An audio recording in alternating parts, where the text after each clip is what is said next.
오늘 함께 하실 이 말씀, 다윗처럼 하나님의 나라를 날마다 구하자라는 말씀으로 우리가 함께 오늘 말씀을 보도록 하겠습니다.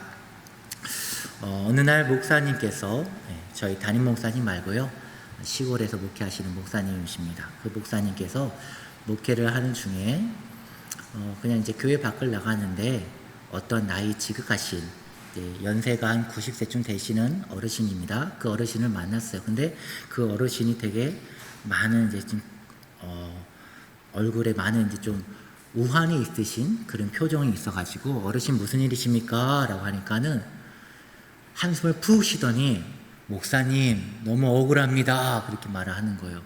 무슨 일이 있으십니까? 그러니까 제가 제 딴에 60평생 인생을 참 열심히 살았었습니다. 남들은 그렇게 가고 싶어하는, 그러나 못 가는 대기업에도 가보고, 그리고 정년 퇴임도 하면서 정말 열심히 살았고 나름 성공하고 60살까지 참 인생 잘 살았다고 생각했습니다.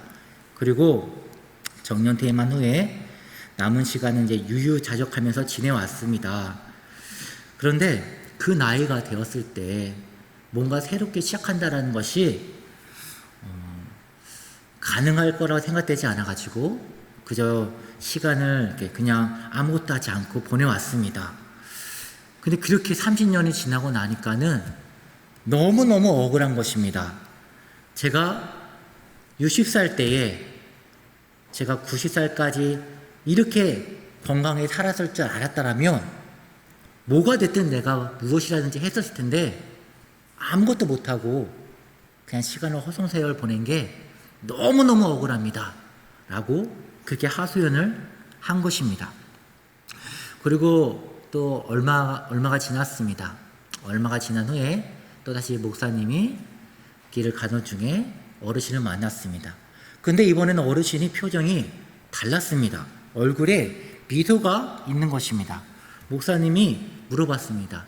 할아버지 안녕하세요. 요즘 어떠십니까? 하니까 이 어르신이 좋습니다. 인생 100세 인생이잖아요.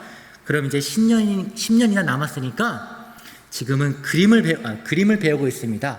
그리고 제가 100세가 되었을 때 제가 10년 동안 그림 그렸던 것을 제가 전시회를 할 것입니다 라고 하면서 지금은 그래서 그것을 바라보면서 신나게 그림을 그리고 있습니다 라고 말을 했었습니다.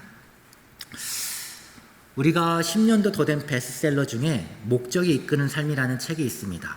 그 책을 보면 사람의 인생을 이끄는 강력한 힘이 있는데 그것이 바로 목적에서부터 시작된다고 합니다.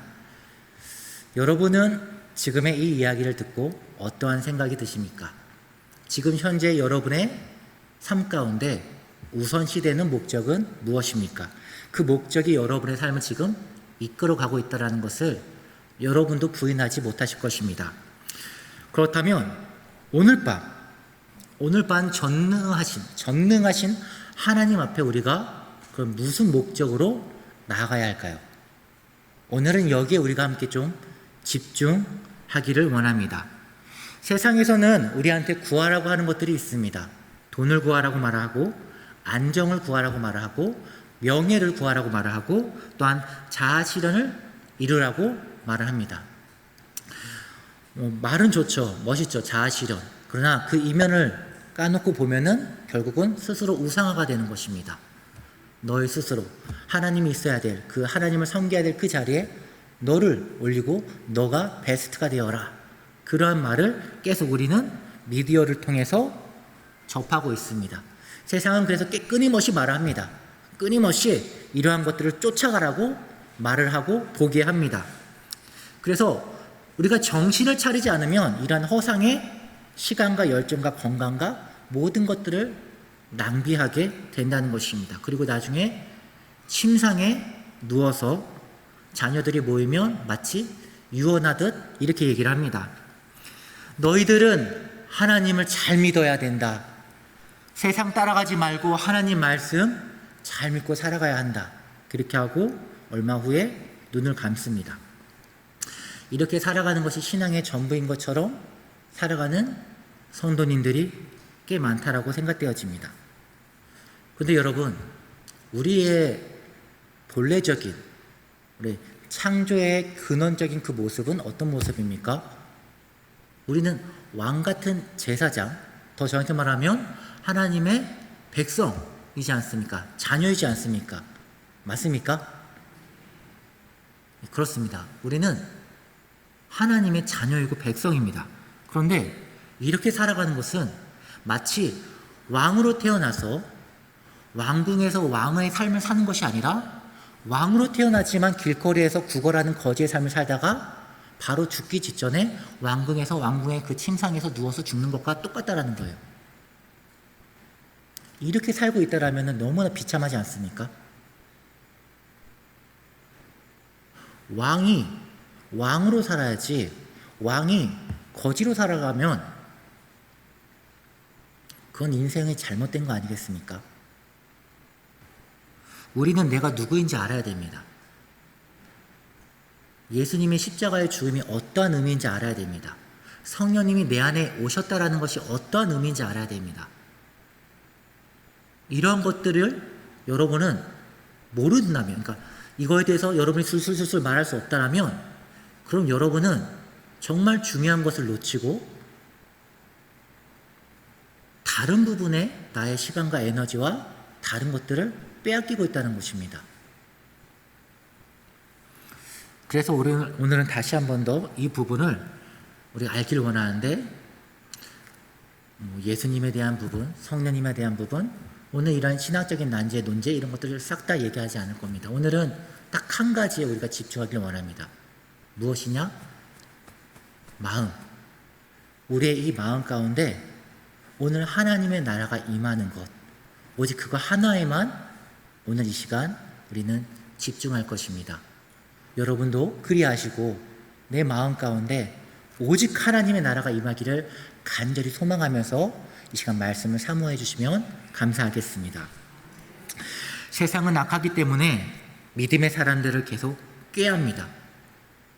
누구를 따르지 말고 하나님을 따르지 말고 세상을 따르라고 말합니다. 세상을 쫓으라고 말합니다. 그래서 우리가 그 게임에 빠지지 않기 위해서 날마다 말씀과 기도로 우리가 깨어 있어야 되는 것입니다. 그래서 오늘 말씀은 무엇입니까? 우리 다시 한 번 더 말씀, 본문 말씀 함께 읽겠습니다. 시작.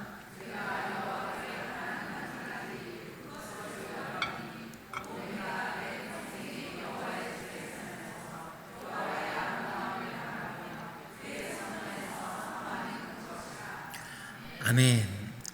예, 여기서 우리가 말씀 보면 내가 여호와께 바라는 한 가지, 또 바라는이라는 이 단어는 샤알이라는 단어입니다. 샤알이라는 말이 무슨 말이냐면 예를 들자면 이런 거예요. 이제 가족 캠핑에 갔어요. 이제 산에 가가지고 거기서 즐거운 시간을 보내는데, 근데 자녀가 갑자기 아파요. 갑자기 아프고 얼마 있으니까는 이제 뜨고 온몸이 완전히 뜨거운 거예요. 그래서 이제 도저히 안 되겠다 해갖고 이제 병원에 찾아가려고 하는데 그 찰나의 순간에 이제 막 숨을 헐떡헐떡까지 하는 거예요. 이래 있으면은 곧 있으면은 내 자녀가 어떻게 되겠다? 죽겠다. 그때 부모님의 마음과 생각은 어떨까요? 아무것도 안 보이겠죠. 아무것도 안 보이고 그냥 무조건 들치고 산이고 뭐고 없어요. 무조건 병원 가죠. 어떻게든 최대한 빨라서 갑니다. 목소리가 지금처럼 차분하지 않습니다. 발악은 본능적으로 샤우팅을 합니다. 그리고 병원에 가게 되면 의사 선생님이 됐든 간호사가 됐든 누구든지 제일 먼저 외치는 것이 무엇입니까? 제발 우리 아들 좀 살려주세요. 제발 내 딸 좀 살려주세요. 아마 이렇게 말하진 않을 겁니다. 정말로 크게 울부짖을 것입니다. 그게 샤알입니다. 다시 다윗이 말하길 내가 여호와께 바라는 한 가지, 이 바라는 한 가지가 그냥 바란다는 게 아니라 어떤 거라고요? 샤알. 정말로 애통하는 그런 간절함으로 구한다라는 것입니다. 다윗의 기도가 이렇게 간절했다는 것인데 우리의 기도는 어떤가요?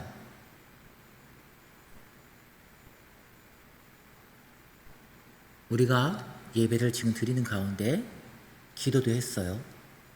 기도를 드리는 우리 가운데, 우리 마음 가운데 다윗과 같은 이러한 간절함이 없었다면 우리는 이 시간 하나님 앞에 다시 한 번 더 이 기도를 구해야 될 것입니다.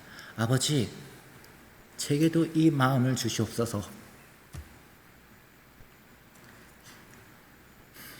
이 마음을 주시옵소서라고 구해야 할 것입니다. 내가 여호와께 바라는 이 샤알이란 말과 한 가지, 그것을 구하리니, 그 다음에 나오는 이 구하리니라는 말은 바카시라는 말입니다. 바카시. 앞에 샤알은 완료형이고 뒤에는 이제 미완료형인데 중요하지 않아요. 이게 무슨 그런 게 중요한 게 아니라 그 의미가 중요한 건데 이런 거예요. 다윗은 과거부터 이 한 가지 일을 구해 왔었고 앞으로도 이것을 계속 구할 것이다 라는 거예요.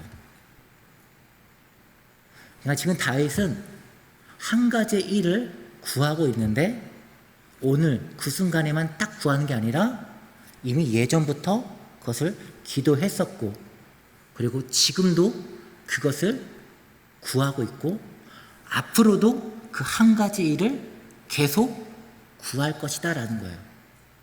그런데 그냥 구하는 게 아니라 애통하게, 간절하게, 그것이 아니면 정말 죽을 것 같은 그런 심정으로 구한다라는 것입니다.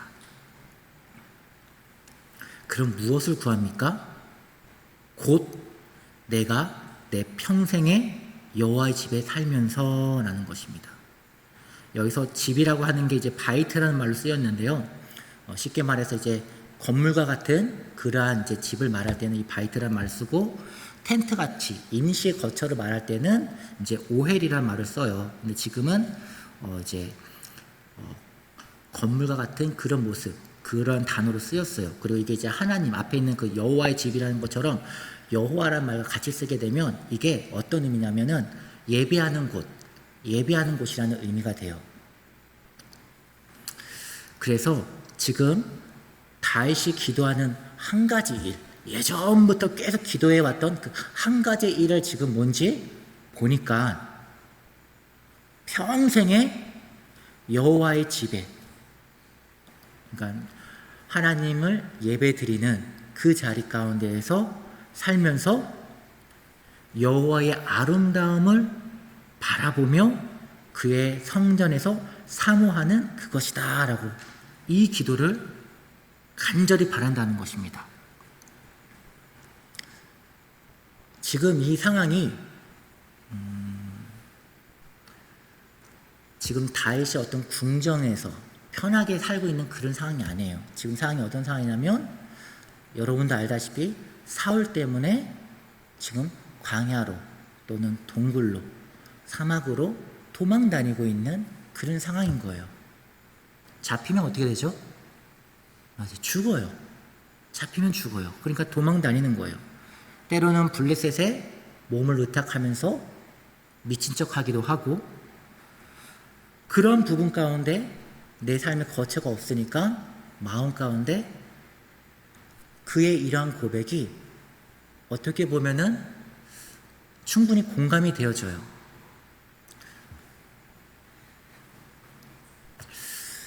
중요한 것은 무엇이냐?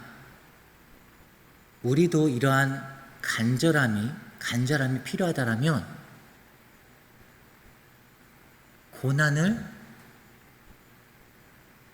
받을 마음을, 자세를 갖추어야 된다는 것입니다. 등이 따뜻하고 배부르면 기도가 됩니까? 안 됩니까? 안 돼요. 내 자녀가 아프고 뭔가 급한 일이 생기면 기도가 됩니까? 안 됩니까? 됩니다.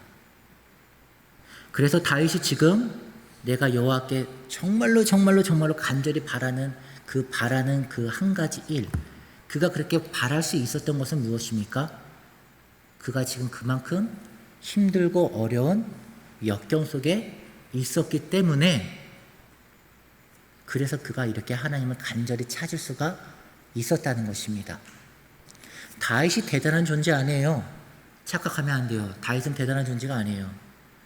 그도 궁전에서 배 따시고 따뜻하고 사람들한테 칭찬받고 오 왕이시여 그렇게 칭찬받고 있다 보니까는 우리가 알고 있다시피 밧세바를 간음하고 그리고 그의 남편 우리아를 죽이게 되는 그러한 죄를 범하지 않습니까? 다윗도 똑같아요. 저희나 다윗이나 똑같아요. 힘들면 여호와 찾고 편하면 쉽게 넘어지는 그 존재가 똑같죠. 그러니 우리는 너무 편하려고 너무 편한 것을, 너무 안정적인 것을 쫓으면 넘어질 수밖에 없습니다. 그러니 고난이 인내를 낳고 그 인내가 하나님을 바라보는 믿음을 낳는다는 것을 우리가 기억하면서 고난이 왔을 때 감사하고 영적으로 깨어 있어서 하나님 앞에 나아가는 그런 우리가 되기를 간절히 소망합니다. 그런 가운데 다윗이 또다시 기도했던 것이 있죠. 두 번째 기도가 여호와의 아름다움을 바라보며 라고 말하고 있어요. 여기서 아름다움을 바라보며,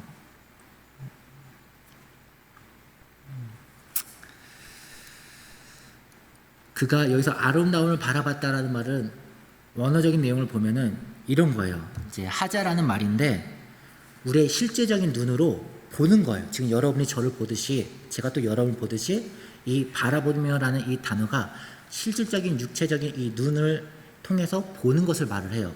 그러니까 지금 다윗의 기도를 보면은 그가 실질적인 눈으로 누구를 보길 원한다는 거예요? 하나님을 보기를 원한다는 것을 구하고 있는 거예요. 참고로 이런 기도에 응답을 받은 사람이 있죠. 누구죠? 다윗 이전에 하나님을 봤던 사람 많잖아요. 아브라함도 받고 모세도 받고, 그렇죠? 우리가 그런 것처럼 다윗 역시도 하나님을 뵙기를 원한다라는 거예요. 혹시 여기 계신 분들 중에 진짜 나는 모세처럼 또 아브라함처럼 하나님을 보았다, 기도원처럼 하나님을 본 적이 있다 하시는 분 계십니까? 없다면 우리도 기도하면 되지 않겠습니까? 다윗이 구했던 것처럼 하나님, 저도 하나님 보길 원해요. 저도 보고 싶어요. 하나님의 그 거룩한 성전 아버지 나라에서 저도 아버지를 보고 싶어요. 만나주세요. 오늘 이런 기도하길 원합니다. 그리고 하나님께서 그 기도에 응답해 주시기를 소망합니다. 저만 그런 건가요? 저는 너무 소망해요. 하나님 보기를 간절히 소망해요.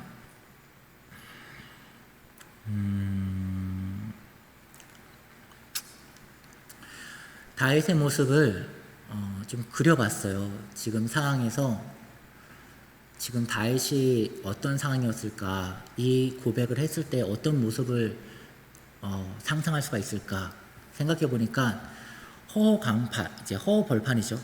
이제 그 광야라고 하는데 광야가 그냥 쭉 펼쳐져 있는 그런 곳만 있지 않아요.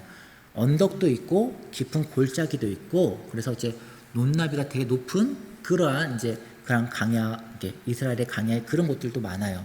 그러니까 다윗은 이제 해가 뜨게 되면은 이제 높은 곳에 가가지고 이렇게 주위를 둘러보겠죠. 왜요? 군사들이 나를 지금 27편 말씀은 지금 군사들이 지금 다윗을 잡으려고 지금 막 몰려오고 있는 상황이기 때문에 지금 내가 그들을 먼저 발견해야지 빨리 도망가고 숨을 수가 있으니까 올라가서 정찰해 보는 거죠. 근데 저기에 멀리에 큰 먼지 구름들이 보여요. 큰 먼지 구름들이 보이면 그게 무엇일까요? 아, 군대가 오는 거구나 해가지고 이제 또 다른 굴로 도망가죠. 도망가서 다른 굴로 쉬고 계속 뛰어다녀요. 뛰어가면서 이런 생각을, 아마 이런 마음이 들었을 것 같아요. 내가 왜 이런 일을 당해야 할까? 다윗은 잘못한 게 없잖아요. 사울이 그 시기실 때문에 다윗을 죽이려고 하는 것이지 다윗 자체가 잘못한 게 없어요. 그러니까 도망다니면서 뛰면서 내가 왜 지금 이래야 될까? 되게 많이 그런 생각들도 있었을 것 같아요. 그런 가운데 억울한 감정들이 물론 올라오겠죠. 그러다가 이제 하늘이 어둑어둑해져가지고 이제 다 이제 밤이 찾아왔어요. 나는 이제 동물로부터 외부로부터 지켜야 되니까는 동굴에 들어가서 거기서 숨어 있죠. 어둑해요. 깜깜해요. 그리고 또 서늘한 그 찬 공기가 피부를 되게 춥게 만들어요. 그런 가운데 다윗이 이렇게 얘기를 하는 거예요. 아버지, 내가 아버지께 바라는 한 가지가 있습니다. 곧 내가 평생에 여호와의 집에 살면서 여호와의 아름다움을 앙망하고 그리고 여호와의 성전에서 아버지를 사모하는 것입니다. 라는 그런 고백을 하는 거예요. 물론 그 뒤에는 저 원수들을 갚아주시옵소서라는 그런 부분들이 있지만 이 부분에 대해서 오늘 다윗의 이 기도에 대해서 우리가 나의 기도로, 나의 고백으로 우리 이것을 배우길 원한다는 것입니다. 각자 여러분들의 문제가 있을 것입니다. 그런데 그 문제 가운데 먼저 우선시 도와야 될 것은 바로 이 다윗의 기도를 여러분이 우선시했으면 좋겠습니다. 아버지, 내가 아버지를 돕길 원합니다. 내가 아버지를 더 사랑하길 원합니다. 내가 오늘 아버지의 나라가 내 안에 임하길 원합니다. 이러한 여러분의 고백이 먼저 앞서고 먼저 아버지 앞에 올려드리기를 소망합니다. 그리고 그게 오늘뿐만 아니라 내일도 모레도 계속 주 앞에 서는 그날까지 매일매일 그렇게 기도를 올려드리기를 바랍니다.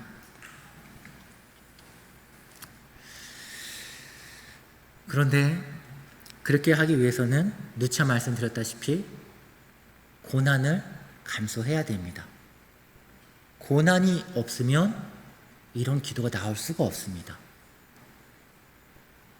고난을 통해 우리가 주님의 인내를 배우고 고난을 통해 주님의 채찍의 맞음을 우리가 알고 우리가 고난을 통해 주님의 사랑을 배우게 됩니다. 그러니 여러분, 지금 여러분이 현재 갖고 있는 그 문제, 그 고민거리가 결코 문제가 아니라 아, 하나님이 나한테 주신 축복이었구나 라는 것을 오늘 꼭 믿음으로 받아들일 수 있기를 간절히 소망합니다. 정말 중요합니다. 다윗은 이렇게 일평생 이것을 구했습니다. 그러면 다윗은 이것을 누렸을까요? 못 누렸을까요? 이렇게 애통하게 간절하게 아버지 찾습니다. 하나님 나라가 임하여 주시옵소서 라고 이렇게 간절히 구했는데 이러한 기도의 응답을 받았을까요? 못 받았을까요? 결론적으로 말하자면 못 받았습니다. 왜냐? 성령님이 아직 이때에는 오시지 않았기 때문에 그렇습니다. 그러나 우리는 전혀 이젠 달라졌습니다. 우리는 지금 은혜의 해에 살고 있습니다. 이제 예수 그리스도께서 십자가에 달려 돌아가셨고 승천하셨고 그리고 보내주시기로 하셨던 그 성령님을 보내주시로 말미암아 이제 우리 안에 거룩한 영인 성령님께서 임재하고 계십니다. 다윗이 그렇게 애타고 간절히 구했던 그 기도의 제목이 이미 우리 가운데 임했다는 것입니다. 놀라운 일이지 않습니까? 이걸 다른 말로 하면 하나님 나라가 임했다는 것인데 지난주에 한 청년이 하나님 나라에 대해서 알고 싶습니다 라고 이렇게 쪽지를 주었습니다. 그 쪽지 내용을 보고 얼마나 기쁘던지, 우리 교회에 진짜 소망이 있다, 우리 청년도 소망이 있다 라는 소망이 들었습니다. 왜냐하면 하나님 나라라고 하는 이것은 정말 가벼운 주제가 아니기 때문에 그렇습니다. 무슨 말이냐면 성경에서는 창세부터 계시록까지 66권 중에 하나님 나라라고 하는 이 주제가 단 한 곳도 빠지지 않은 곳이 없습니다. 그러니까 모든 곳에서 이 하나님 나라라고 하는 이 주제를 다 다루었다라는 것입니다. 그 말은 무슨 말입니까? 하나님 나라는 주제가 중요하단 말입니까? 중요하지 않다는 얘기입니까? 중요하다라는 것입니다. 예수님께서도 어떻게 말씀하셨습니까? 예수님께서 사역하셨을 때 무엇을 전파하셨습니까? 하나님 나라를 전파하셨습니다. 그리고 병든자, 귀신 들린 자, 그들을 고치고 치료하신 이유가 무엇입니까? 하나님 나라를 전파하기 위해서입니다. 이처럼 하나님 나라는 정말로 중요한 것인데, 근데 우리의 기도를 한번 돌이켜보길 바랍니다. 우리는 하나님 나라에 대해서 얼마나 간절히 구하고 있습니까?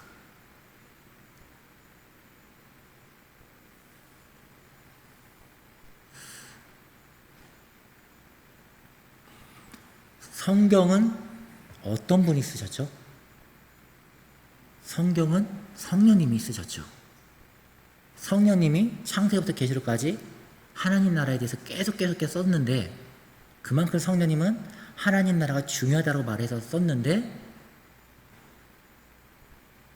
우리는 거기에 대해서 별 관심이 없어요. 그럼 우리는 어떻게 될까요? 알아야 됩니다. 그래서 우리가 오늘 하나님 나라에 대해서 좀 살펴보길 바랍니다.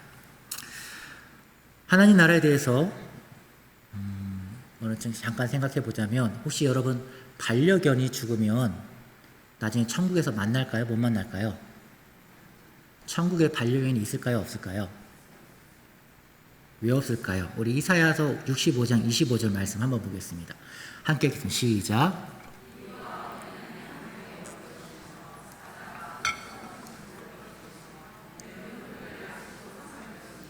나의 성산에서는 해함도 없겠고 상함도 없으리라. 여호와께서 말씀하시니라. 아멘. 여기서 이리와 어린 양, 또 사자와 소, 동물인가요? 아니면 동물이 아닌가요? 그렇죠. 우리가 가게 될 그 천국에는 동물이 있습니까? 없습니까? 있죠. 에덴 동산에 동물이 있었습니까? 없었습니까? 있었죠. 그러면 새하늘과 새 땅에 동물이 있을까요? 없을까요? 있겠죠.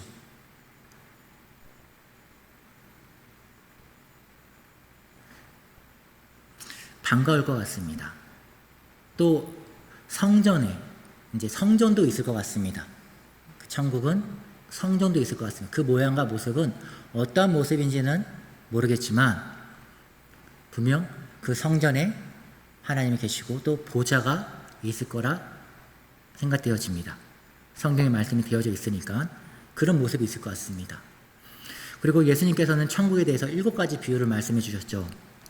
다 살펴보진 못하고 무화과 나무에 대해서만 좀 살펴보겠습니다. 우리 마태복음 24장 32절과 33절 말씀 함께 보겠습니다. 시작. 무화과 나무의 비유를 배우라. 잎사귀가 내면 여름이 가까운 줄 아나니 이와 같이 너희도 이 모든 일을 보거든 인자가 가까이 곧 문 앞에 이른 줄 알미라. 여기서 인자가 누구죠? 예수님을 말하는 것이죠. 그러니까 지금 천국이 가까이 왔을 때 너희들이 인자가 가까이 문 앞에 이른 줄 알아라 라고 이렇게 얘기를 하고 있어요. 자, 우리 마가복음도 함께 볼게요. 마가복음 13장 28절에서 29절입니다. 함께 보면 시작. 무화과 나무의 비유를 배우라. 그 가지가 연하여지고 잎사귀를 내면 여름이 가까운 줄 아나니 이와 같이 너희가 이런 일이 일어나는 것을 보거든 인자가 가까이 곧 문 앞에 이른 줄을 알아라. 예, 여기서 똑같이 인자, 예수님을 말하죠. 그러니까 지금 마태나 마가나 둘 다 이제 예수님에 대해서 얘기를 하는데, 근데 이 인자가 누가복음에서는 다르게 표현돼요. 어떻게 표현되어 있는지 여러분이 한번 잘 찾아보시기 바랍니다. 누가복음 21장 29절에서 31절입니다. 시작.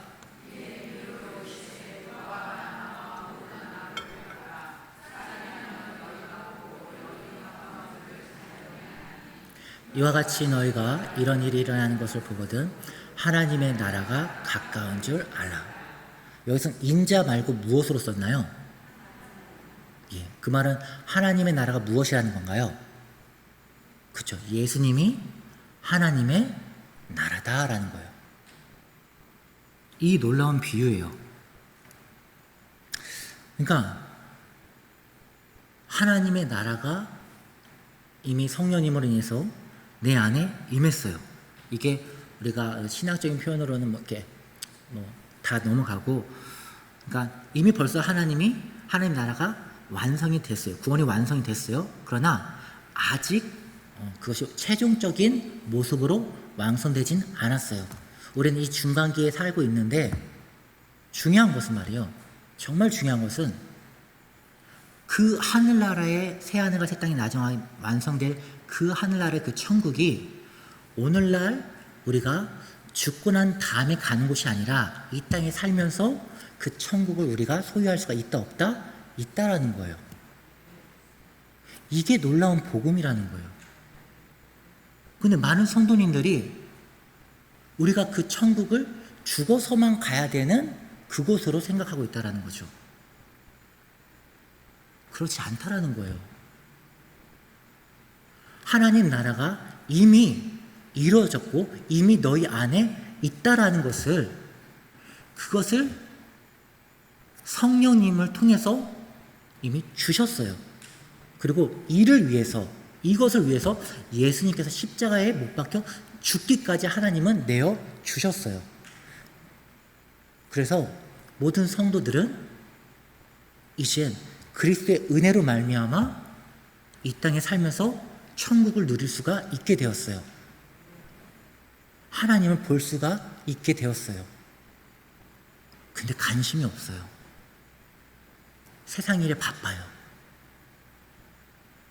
정작 내 발등에 떨어져 있는 그 문제가 더 급해요.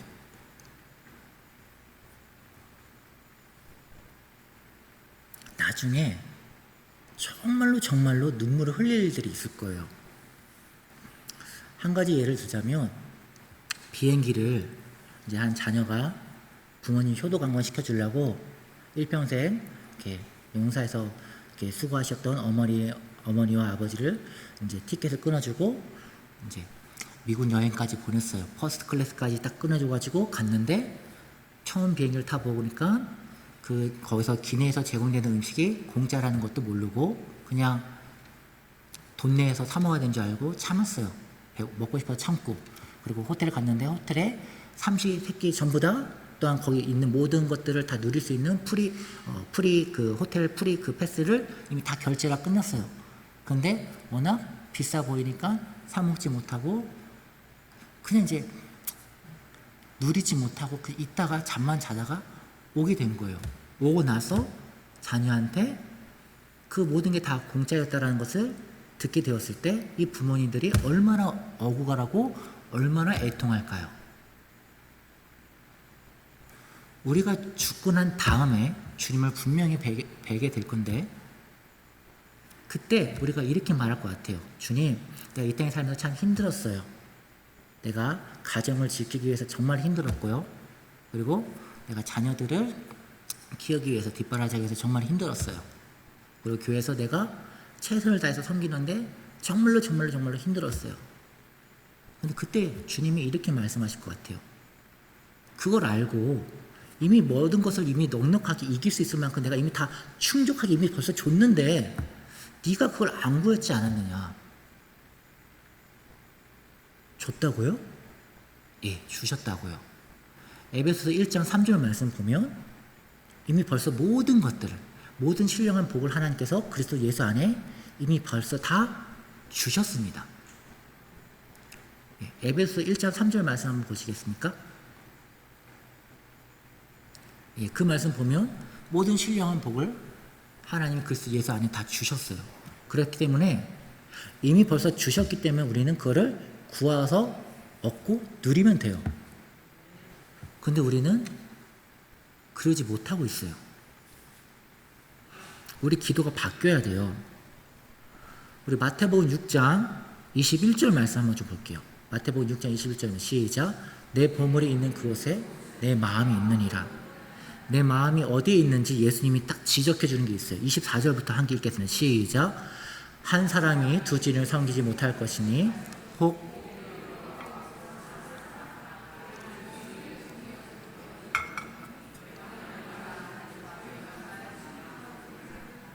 그러므로 내가 너희에게 이르노니 무엇을 먹을까 무엇을 마실까 몸을 위하여 무엇을 입을까 염려하지 말라. 목숨을 음식보다 중하지 아니하며 몸이 의식보다 중하지 아니하느냐. 공중의 새를 보라. 심지도 않고 거두지도 않고 창고에 모아들이지도 아니하니 너희 하늘 아버지께서 기르시나니 너희는 이것들보다 귀하지 아니하냐. 너희 중에 누가 염려함으로 그 키를 한 자라도 더할 수 있겠느냐. 또 너희가 어찌 의복을 위하여 염려하느냐. 들의 백합화가 어떻게 자라는지 생각하여 보라. 수고도 아니하고 길산도 아니하느니라. 그러나 내가 너희에게 말하노니 솔로몬의 모든 영광으로 입은 것이 이 꽃 하나도 갚지 못하였느니라. 오늘 있다가 내일 아궁이에 던져지는 들풀도 하나님이 이렇게 입히시거늘 하물며 너희일까 보냐. 믿음이 적은 자들아. 그러므로 염려하여 이르기를 무엇을 먹을까 무엇을 마실까 무엇을 입을까 하지 말며 이는 다 이방인들이 구하는 것이라.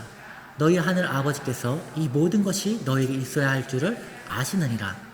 그런즉 너희는 먼저 그의 나라와 그의 의를 구하라. 그리하면 이 모든 것을 너희에게 더하시리라. 그러므로 내일의 일을 위하여 염려하지 말라. 내일은 내일 염려할 것이요 한날의 괴로움은 그날의 족하니라. 예. 33절 말씀 한번 띄워주시겠어요? 예. 그런즉 너희는 먼저 그의 나라와 그의 의를 구하라. 그리하면 이 모든 것을 너희에게 더하시리라. 예. 하나님께서 우리의 필요한 모든 것들을 다 아시는 줄 믿습니다. 그렇기 때문에 하나님 나라를 구하면 돼요. 하나님 나라만 구하면 나머지는 다 돼요. 근데 우리는 그 하나님 나라가 아니라 그 나머지에 소유하고자 하는 그 싸움을 계속 하고 있는 거예요. 그러니까 성령님이 답답한 거예요. 답답하신 거예요.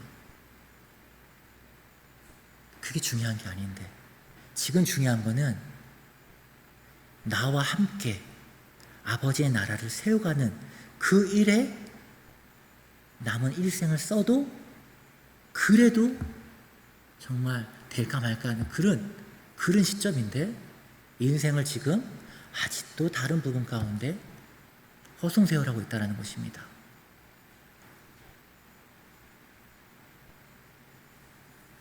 먼저 그의 나라와 그의 의를 구하라라는 말씀을 오늘부터 주님 오시는 그날까지 항상 기억하시면서 항상 이거를 붙잡고 기도하시기 바랍니다.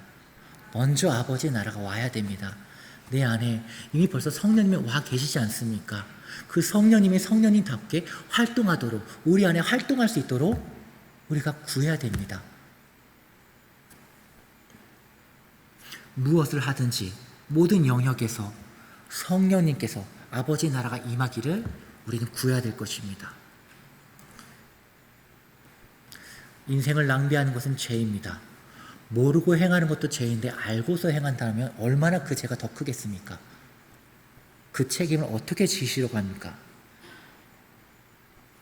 하나님을 사랑에 취하는 것을 매일매일 삶의 낙으로 삼으시기 바랍니다.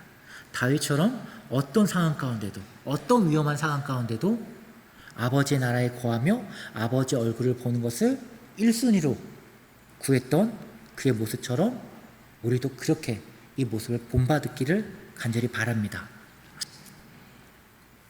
중요한 것입니다. 아버지의 나라는 죽어서 가는 것이 아닙니다. 이미 우리가 누릴 수 있는 그 축복이 열려있고 지금이 은혜의 해입니다. 여러 요나단 에드워드, 찰스 에슬리, 또 무디, 또 히필드, 토레 박사님 여러 분들이 있는데 그 중에 토레 박사님에 대한 이야기를 좀 하나 해드릴게요. 이분이 그러니까 요약하면 길을 그냥 걸어가다가 갑자기 성령의 부어주심으로 인해서 너무나 감당할 수 없는 그 성령의 충만함의 그 뜨거움 때문에 이렇게 기도를 해요. 도중에 엎어져서 하나님 제발 그만 그쳐주시옵소서 라고 이렇게 기도를 해요. 그분의 그 성령에서 보여지는 이런 일화인데, 하나님께서는 수많은 어떤 역사의 진짜 위대한 일꾼들을 세워가지고 하나님의 일을 해오셨습니다. 그런데 그런 분들에게만 이렇게 강하게 역사하시는 분이 아니십니다. 하나님을 간절히 찾으시고 하나님을 간절히 사모하고 하나님의 은혜를 간절히 구하는 자에게 하나님은 오늘도 동일하게 이러한 은혜를 부어주시는 분이십니다. 그러니까 우리는 성령을 간절히 간구해야 됩니다. 성령의 충만함을 날마다 간절히 구해야 되고, 날마다 하나님의 나라가 내 안에 임하기를, 나를 완전히 덮어버리기를 간절히 구해야 될 것입니다. 그러면 하나님이 부어주십니다. 천국 비유 중에 밭에 감추인 보화를 발견한 사람이 어떻게 합니까? 마태복음 13장 44절 우리 함께 말씀 보겠습니다. 천국은 마치 밭에 감추인 보화 같으니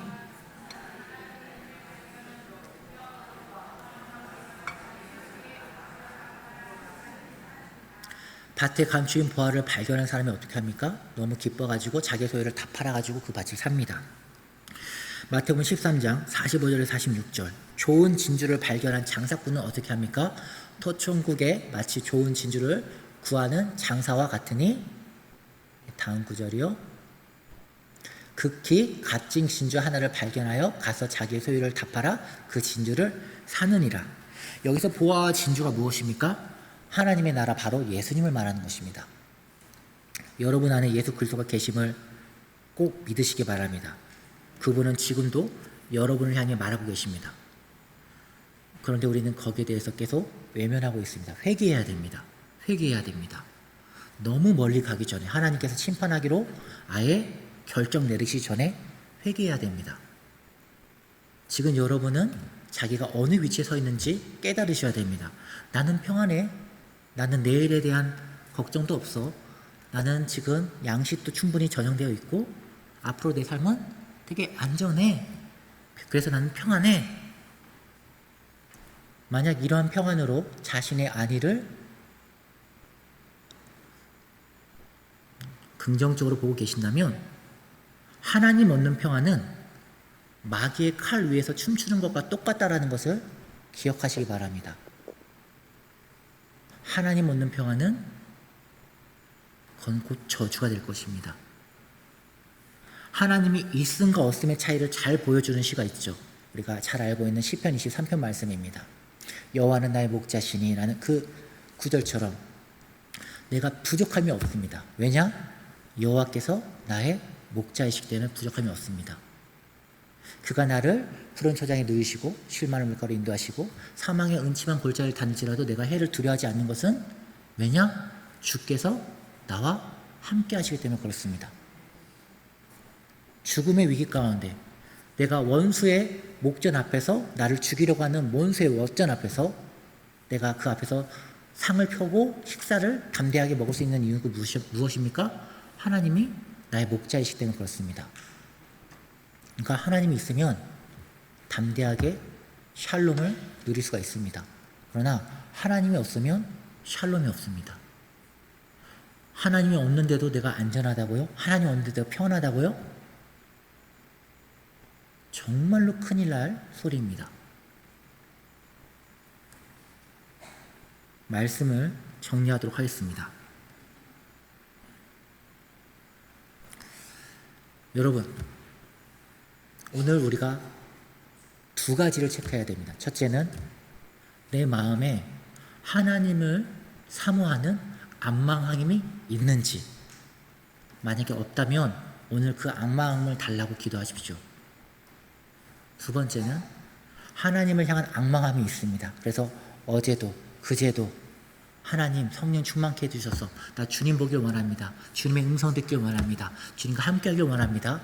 그런 앙망함으로, 무엇보다도 그 앙망함에 모든 것을 다 우선시하셨던 분이 계시다면 오늘도 그 안망함을 계속 구하십시오.